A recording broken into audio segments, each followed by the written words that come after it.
4 రోజులైంది. 2 ఏళ్ల చిన్నారి జాహ్నవి కనిపించకుండా పోయి. ఎక్కడ ఉందో ఎలా ఉందోనని తలుచుకుంటూ కన్న తల్లి గుండె చెరువవుతుంది. కళ్ళ ముందు ఎప్పుడు కనిపిస్తుందోనని ఆశగా ఎదురుచూస్తుంది. మరోవైపు జాహ్నవి జాడ కోసం వందల మంది సర్చ్ ఆపరేషన్ చేస్తూనే ఉన్నారు. కొండలు ఎక్కి దిగుతున్నారు. తోటలంతా జల్లెడ పడుతున్నారు. ఎక్కడా కూడా పాప కానరావడం లేదు. ఇక జాహ్నవి వెంట వెళ్లిన పెంపుడు కుక్క ఇలా వచ్చి అలా మాయమవుతుంది. అదిచ్చే సిగ్నల్స్ ఏంటో అర్థం కాక తలలు పట్టుకుంటున్నారంతా.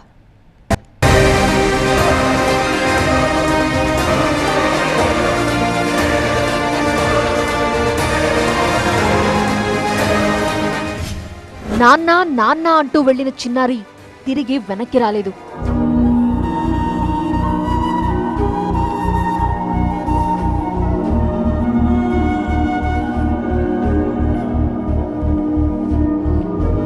ఎక్కడుందో ఎలా ఉందో 4 రోజులైనా జాడలేదు.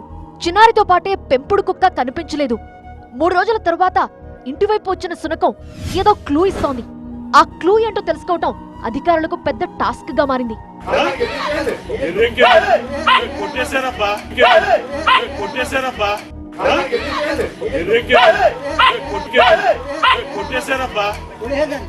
కాకినాడ జిల్లా తుని మండలం దొండవాగ పంచాయతీ పరిధిలోని సిహెచ్ అగ్రహారంలో శుంకర భవానీ గణేష్ దంపతులుంటున్నారు.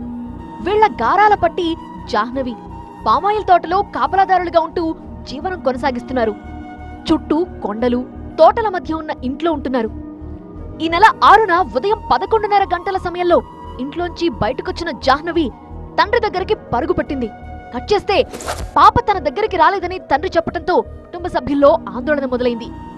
వెంటనే బంధువులు గ్రామస్తులు చుట్టుపక్కల ప్రాంతాల్లో గాలింపు చేపట్టారు. కానీ ఎలాంటి ఫలితం కనిపించలేదు. 2.5 ఏళ్ల బిడ్డ అదృశ్యం కన్నవాళ్లకు కంటి మీద కునుకు లేకుండా చేసింది.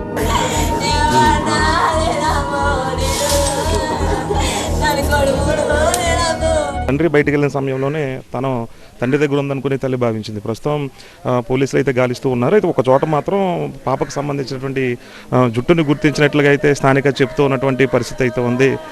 తల్లి ఆవేదన అయితే వ్యక్తం చేస్తున్నటువంటి పరిస్థితి. పాప తిరిగి రావాలని ధైర్యంగా చెప్తున్నటువంటి పరిస్థితి. ప్రస్తుతం బంధువులు తల్లిని ఓదార్స్తున్నారు. ఆధారాలు దొరక్కపోవడంతో పోలీసులు కీలక నిర్ణయం తీసుకున్నారు. జాహ్నవి ఆచూకీ తెలిపిన వాళ్ళకి ₹1,00,000 నగదు బహుమతి అందిస్తామన్నారు. సమాచారం ఇచ్చిన వారి వివరాలు పూర్తిగా గోప్యంగా ఉంచుతామన్నారు.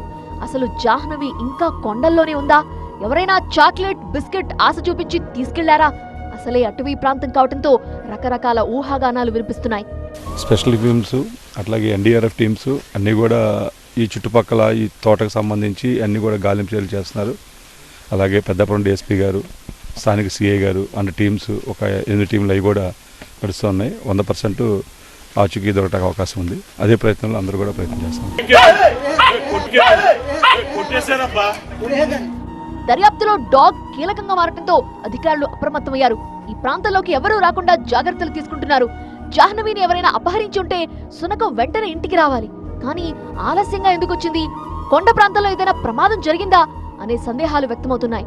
ఆ ఫెన్సింగ్ వద్ద చిన్నారికి సంబంధించినటువంటి ఆనవాళ్ళు ఉన్నాయనేది మాత్రం తండ్రితో పాటు స్థానికంగా ఉన్నటువంటి వాళ్ళు చెప్తున్నారు. ఈ చివరే ఆ ఫెన్సింగ్ దగ్గర ఏదైతే డాగ్తో పాటు డాగ్ సంబంధించినటువంటి చివర ఇక్కడి నుంచి ఆ చిన్నారి అవతలకు వెళ్ళే క్రమంలో డాగ్ వెంట్రుకలతో పాటు చిన్నారి వెంట్రుకలు కూడా ఈ ఫినిషింగ్ నుంచి అవతలకి వెళ్ళే సమయంలో కింద పడ్డాయనేది మాత్రం తండ్రి చెప్తూ ఉన్నారు. అదృశ్యం అవడానికి ముందు చిన్నారి ఇంట్లో ఆడుకుంటున్న వీడియోలు నెట్టింట చక్కర్లు కొడుతున్నాయి. తన చెల్లెలు నిద్రిస్తున్న ఊయలని ఊపుతూ అమ్మా పాలివు అంటున్న ముద్దు మాటలు చూసి పాప క్షేమంగా రావాలని ప్రార్థిస్తున్నారు. తండ్రికి సంబంధించిన తగాదాలు అంటే గతంలో కారు విషయంలో కాస్త ఘర్షణ జరిగింది. జనవరి నెలలో గొడవ అయింది. ఆ విషయంలో ఆయన కోణంలో కూడా దర్యాప్తు చేస్తున్నారు. మరోపక్క ఎంత దూరం అయినా సరే 200 మీటర్ల మించి పాప 2.5 సంవత్సరాల పాప వెళ్ళే ప్రసక్తే లేదంటూ కూడా మరో కూడా అనుమానం అయితే వ్యక్తం చేస్తున్నారు. ఇప్పటికే జిల్లా కలెక్టర్ ఆదేశాలతో ఘటనా స్థలానికి చేరి వివరాలు సేకరిస్తున్నాము. ఇప్పటికే ప్రభుత్వం దృష్టి కూడా తీసుకెళ్లి సీరియస్గా తీసుకుని 25 మంది ఎన్డీఆర్ఎఫ్ సిబ్బందితో పాటు మొత్తం 200 మంది పోలీస్ వ్యవస్థ అయితే మాత్రం పాప కోసం చిన్నారి కోసం గాలింపు చర్యలు చేపడుతూ 48 గంటలు దాటేసినటువంటి పరిస్థితి అయితే ఇక్కడ నెలకొంది. కెమెరా పర్సన్ రసూల్తో కలిసి సత్య టీవీ 9 ఘటనా స్థలం నుంచి.